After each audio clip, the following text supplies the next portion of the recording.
Welcome to our brief history of term limits, transparency, and ostracism, as created by the ancient Greeks.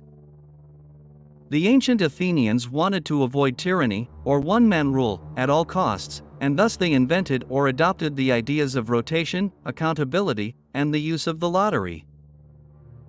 Rotation means term limits. No one could hold the same office for more than a year, except for the members of the Areopagus court, their version of the Supreme Court, who held their posts for life. Everyone else rotated out. People could serve twice in a lifetime.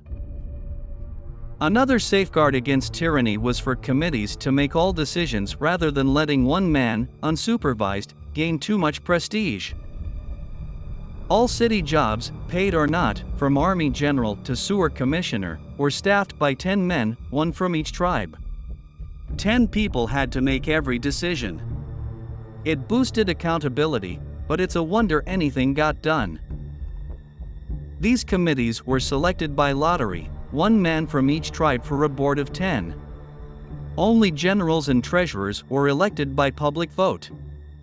Generals needed skills and experience, so the lottery was not ideal for that. Pericles was one of 10 elected generals, re-elected 15 years straight, but 1 year he was voted out, then re-elected the next year. Treasurers needed some math skills, so they were elected exclusively from the two wealthiest economic classes. Use of the lottery to select people to serve in civic offices and on juries became standard practice in Athens. To conduct the lotteries, the Athenians used a clever machine called a clariterion, an upright marble jab with 10 columns of slots. On election day, anyone who wanted to serve in an office would put his identification card in a slot under the name of his tribe, thus creating horizontal rows of cards, one from each tribe.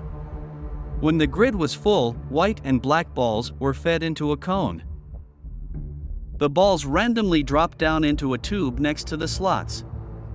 As each ball dropped, a row of people's identification cards would be rejected or accepted, depending on whether the ball chat came out of the tube was black, rejected, or white, accepted. If a row was selected, all 10 men would be that year's board of supervisors, or sanitary commission, or archons, like mayors, or whatever officers were being chosen at that time. Think of how radical this is that Athenians trusted each other enough to let the machine select their magistrates. These machines were also used to select jurors, in which case they didn't select just 10 men, but 50 to 1,500, depending on the case. Selection by lottery was interpreted as being chosen by the gods, whose will it was to select or reject each row. Losers accepted the result with grace, knowing it was divine will. Every so often, the Athenian people expelled powerful individuals who seemed to pose a threat to democracy. They sent them away for 10 years, but their families could stay behind and they didn't lose their property. When the exiles returned, they were out of the loop. Their social networks were weaker and older, and most of the pressing political issues from their day had long been resolved. How did it work?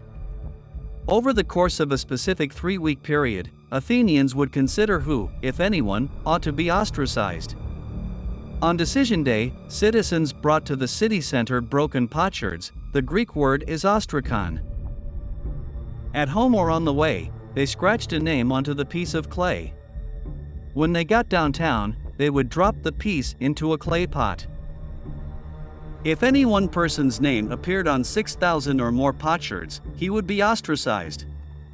Many excavated ostraca have the names of the most famous people of Athenian history, although not all were actually ostracized because some fell short of the required 6,000 votes. Amazing how many of today's problems could have been solved with some good old-fashioned Greek practices. Thank you for taking this journey into Greek history with us.